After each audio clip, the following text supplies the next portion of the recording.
Well, hey guys, as you saw in the thumbnail, I am a rookie at building Ford 9-inch third members.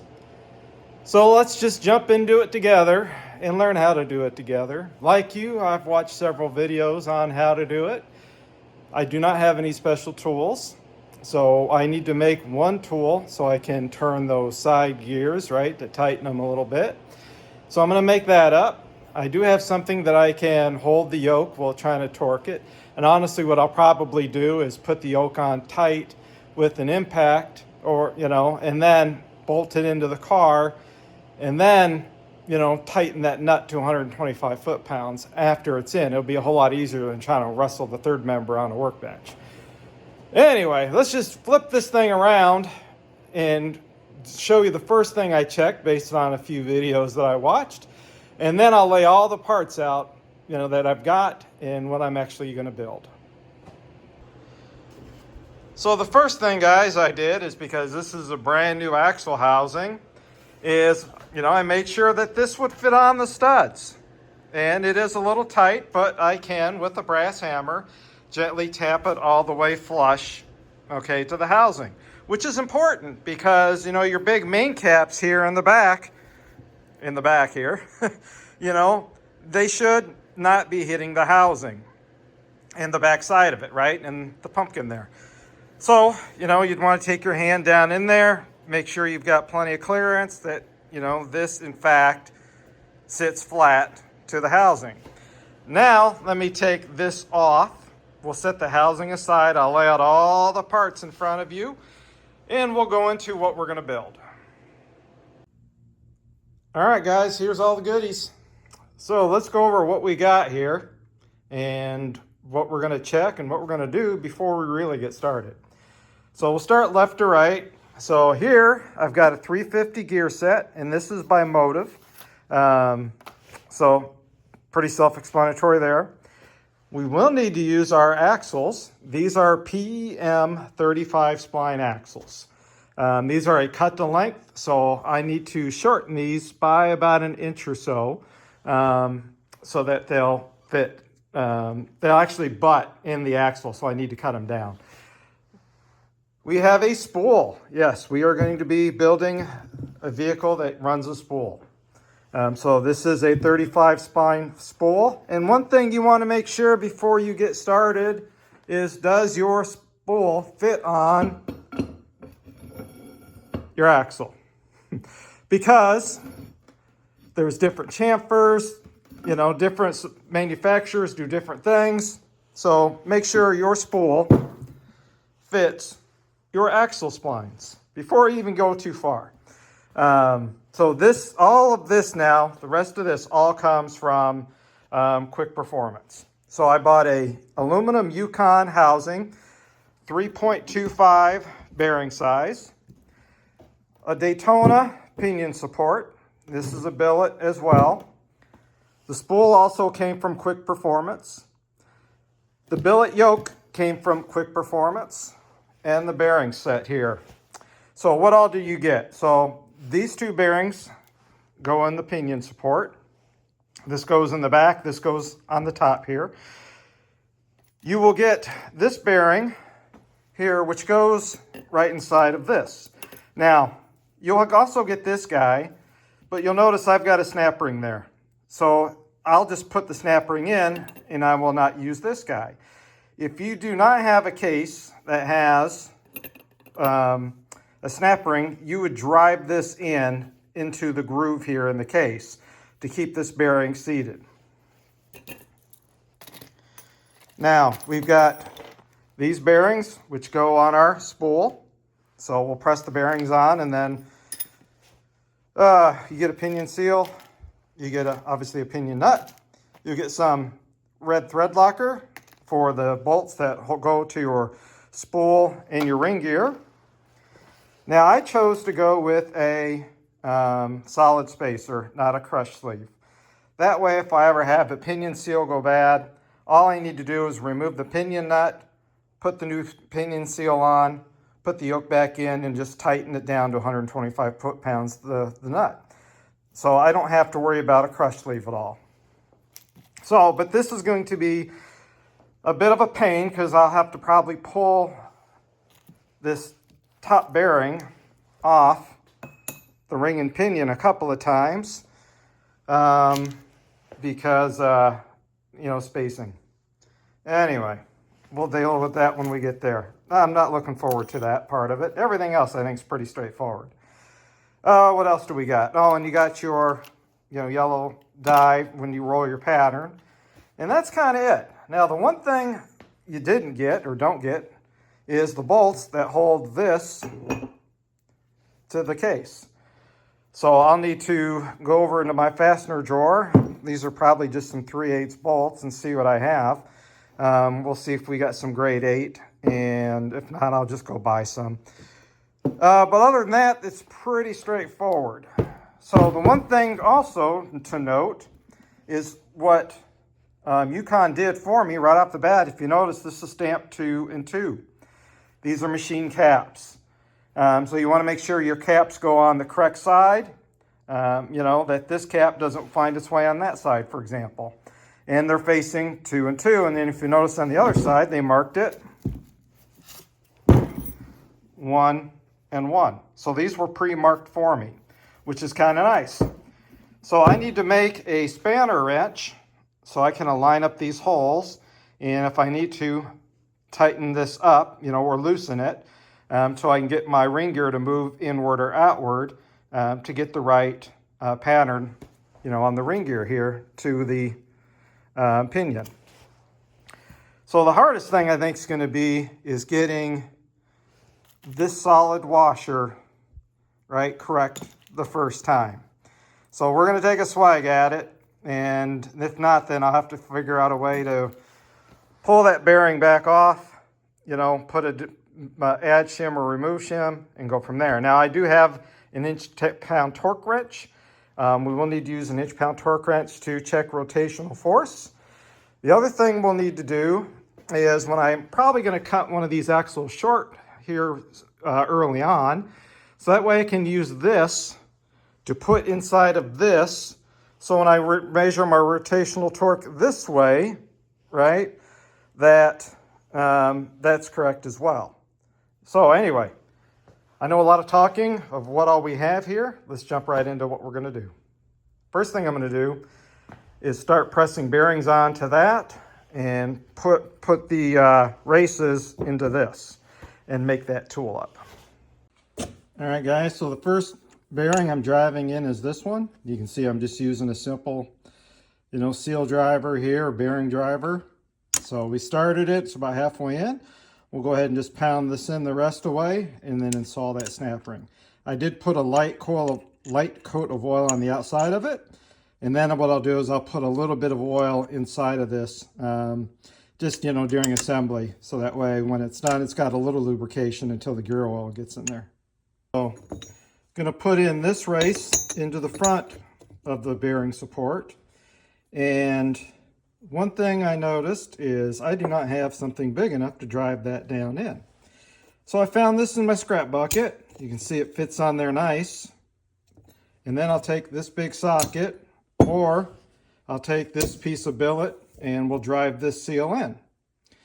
Then I got to find something in my scrap bucket that's a little bigger than that, because otherwise this rests down inside there and I don't want to, you know, narf up the race, right, trying to drive it in. So I got to find something else that'll work for that. And that one goes on the back side.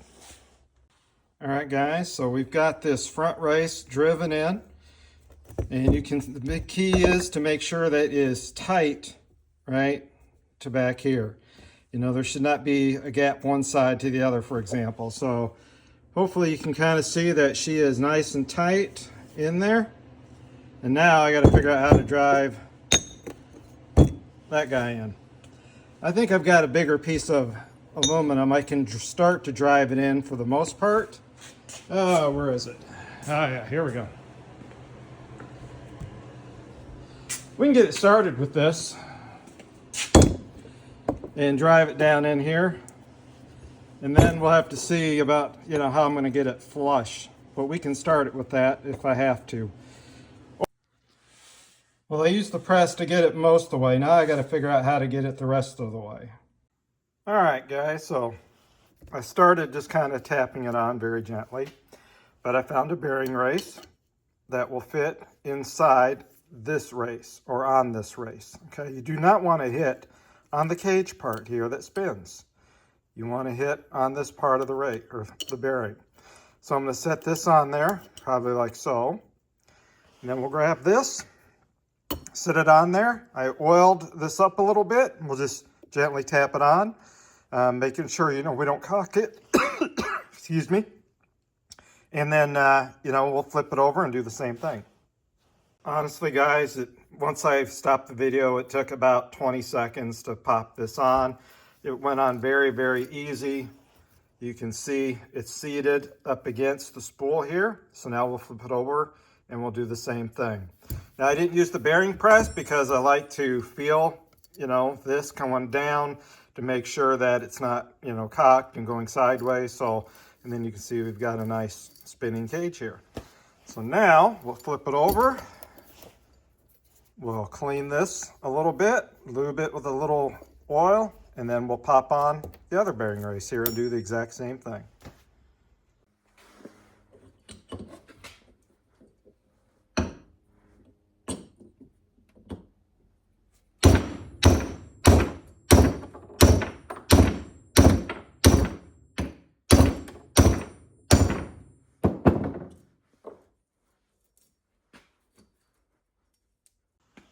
All right, guys, so I've got this sitting on a socket right now, but this is like super sticky.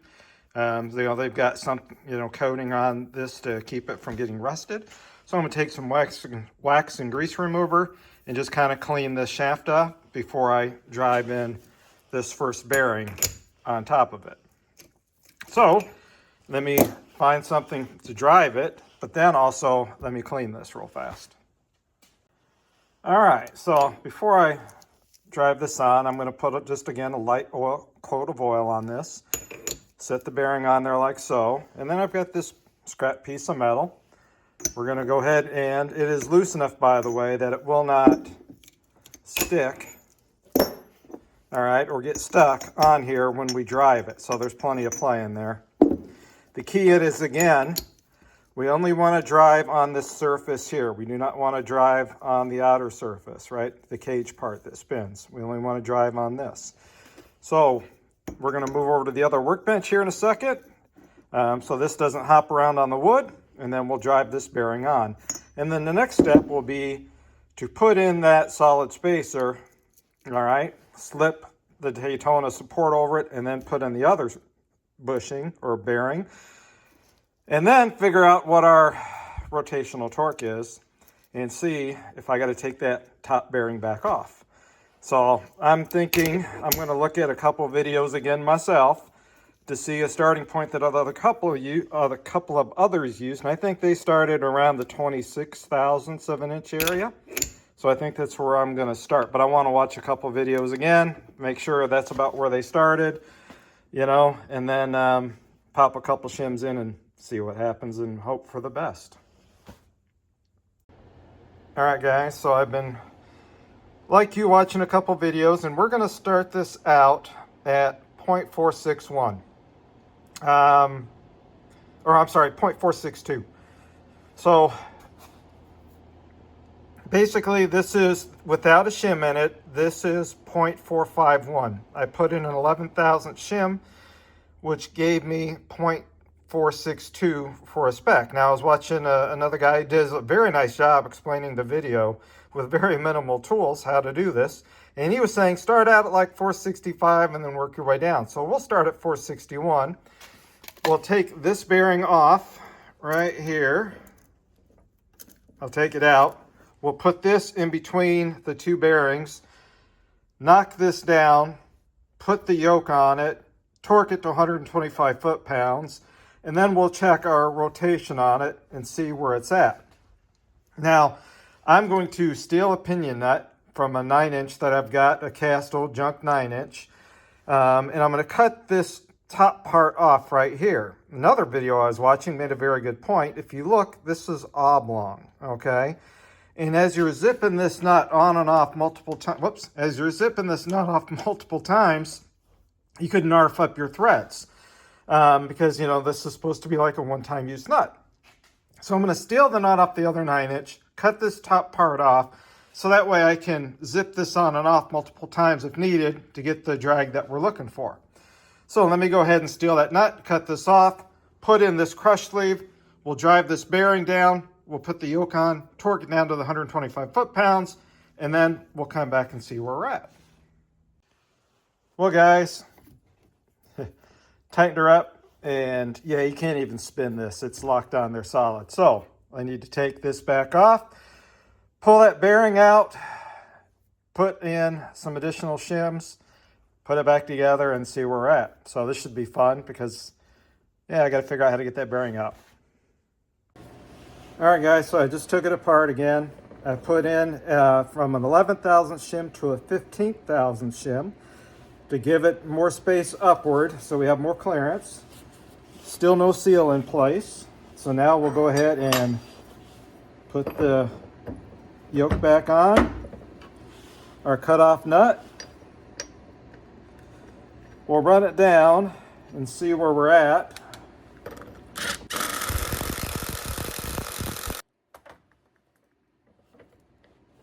And she's still tight. Oh, we got some, oh, we're starting to move now. Still too tight though. So, you know, and I haven't even torqued the nut on to the 125 foot-pounds yet, right? So let me go ahead and take the nut off, take this all apart again. And when I spun the nut on with the drill, basically, you know, we had very little spin. You can see, right? This is somewhat what we want. I may have just a hair too much preload on this. I torqued the nut to 125 in the vise here. So now what I need to do is set this in something so then I can measure the actual torque with a torque wrench, you know, for the preload and see what we get for reading. I may need to put you know, change out, let's say, a 6,000 shim for maybe a 7 or an 8,000 shim to get the exact preload we're looking for. But now we're real close, at least finally, after taking this apart about 7 times to do this. All right, guys, so I didn't realize that was foot-pounds on that one. This one's actually an inch-pound. It's not perfect, but what you'll see here is here's 50 inch-pounds, right? And you'll see the dot between the 0 and the 50 represents 25. And when we do this, right, we're basically just on the inside of that dot. So we should be somewhere in, I think, the 15 inch-pound area. I don't think I'm going to get any closer than that for new bearings. So we are going to call this a win right here. So let me, I got to take it back apart to put the seal in anyway.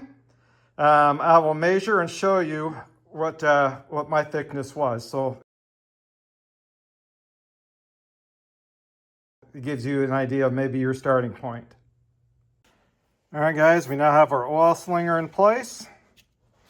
The other thing I did is on the inside of the seal here, I put a little bit of grease just to help hold the little spring in place so when we go to drive it in, it stays in place.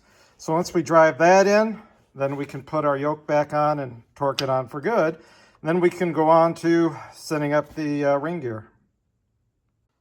All right, guys, so the next thing we're gonna do is, you can see I've set the spool and the ring gear and just kind of started all the ring gear bolts. Okay, we're gonna use the supplied Loctite. Just put a little dab on one of the bolts so when it threads into the ring gear, you know, it'll help secure it. The reason I set them on the blocks of wood, just a slight amount of preload, is also so we can torque the bolts. I believe it's to 60 foot-pounds. I need to double check that number, but we'll go ahead and, you know, put the Loctite on, run them down, you know, kind of take a ratchet to help pull the ring gear up because there is a slight gap between the ring gear and the spool. We'll pull it up all evenly all the way around, and then I'll do my final torque. All right, guys, so it took a little work to get the caps off, as you'll see. they are pinned in place, you know, to help with alignment. So I took a brass hammer, kind of tapped on the outside, you know, gently, and then once I got them up a little bit, took something and just gently pried, you know, on them to work their way up. You can see the pins stayed in on this side and the pins did not stay in on this side. They're still in the housing. So when you go to take these off, if you're using a Yukon aluminum housing, just be aware that they are pinned in place. All right, guys, so the next thing we're going to do is figure out what thickness of the shims to kind of start with here. So if you notice, right here, it's scribed 1.031. So another video I was watching, and it was pretty good. Basically, that's from the measurement from here to here. You can see that was hand scribed in, so it was measured by the people at Motive. You know, what the depth is, or the length of this pin is from here to there. So what we're going to do is we're going to start with some 30 thousandths shims, and then install the pinion, you know, set up into the housing here. I'll have to flip it over, and then what we're going to do is put in along a straight edge, you know, take a straight edge, essentially, and then measure from there to here, okay, the bottom of this into there, which would be the top of that, and try to figure out where, as close as we can to get to 1.031. And that way, you know, we should have our pinion depth pretty darn close, you know, using this method. So let me go ahead and set it up. We'll take let me get it all together, show you how I take the measurement and what we come up with and how many shims I end up needing. All right, guys, so I tried to use a snap gauge, but I really couldn't fit it in here because of the depth. So, you know, I ran this across, you know, from my lathe, believe it or not. And this is the center line, right, of the bearing. And so what I'm measuring is to the bottom of, you know, my straight edge, I'll call it. And I end up getting roughly 1.03, you know, so it was 1.031 in the card, or in the pinion, right, scribed in it. So I just kind of put this down, tried to put it level with the bottom of this, and that's what I came up with. And it was an 11,000th shim that I ended up using. So now we're going to go ahead and take this apart, and we'll put in the spool, and we'll start figuring out our pattern. And then obviously also our backlash. All right, guys, so what I did is set the caps on. Well, put the ring gear in the spool first. Did my best to center it up with the bearings, you know, and set it down into place. Put in the adjusters here and made sure that they spun nice and smooth, that, you know, I didn't have them cross-threaded, you know, that there was equal gap, you know, side to side. All right, so it's kind of centered up in here. You know, and then tighten the caps down. And basically now, you know, I've got the tool, and I cranked it on there best I could. That's why we made this. And if we look, we've got, you know, somewhere in the neighborhood of 20 inch-pounds. You can see, right? Take it off. And we don't want the initial torque. We just want the rotational. And obviously I'm trying to do this one hand in film.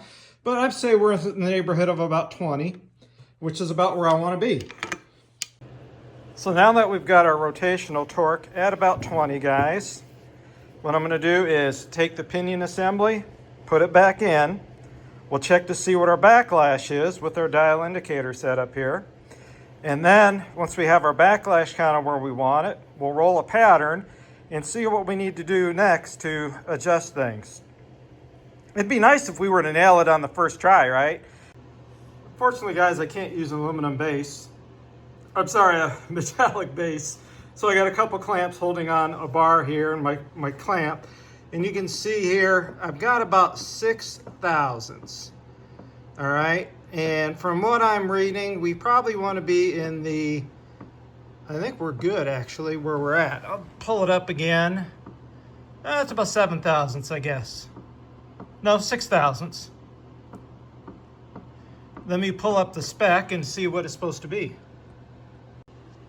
All right, guys, so from what I'm finding, maybe 7 to 10 thousandths is where we need to be. So I'm going to make a very, very small adjustment, probably like an eighth of a turn, to see what that effect has. Now, just so you guys know, if you can see here, right, I've kind of marked it with the Sharpie. So that way I know I can do, I've kind of lined it up here. So that way I know every 90 degrees, right, when I turn something. So what we'll do is we'll just make a small eighth of a turn, like to here, for example, to open it up a hair and just see what that does.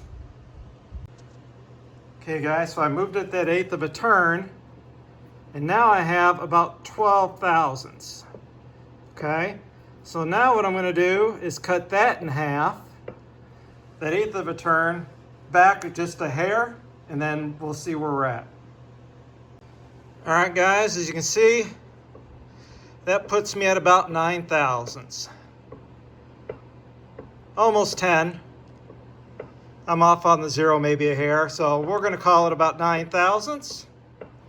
So we'll call it good right there. All right, guys, we're getting near the finish line. Now let's put on, our yellow paste here. We'll roll the pattern. We'll see what we got and what adjustments we need to make. So let me smear some of this in, a few of the gears here. And hopefully we get a nice pattern out of this thing.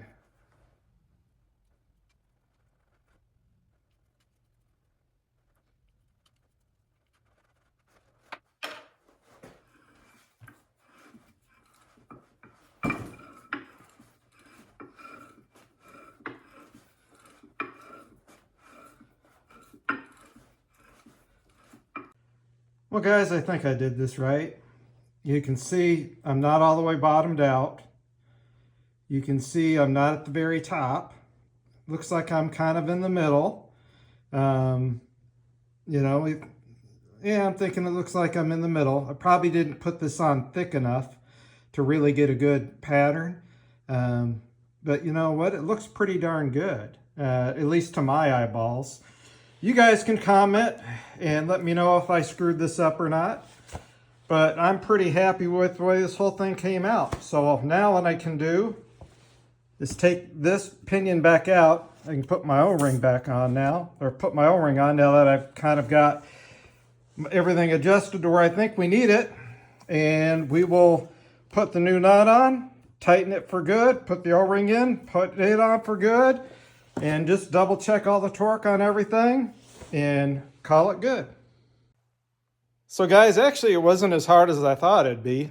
Probably the hardest thing to do was getting not the crush sleeve, a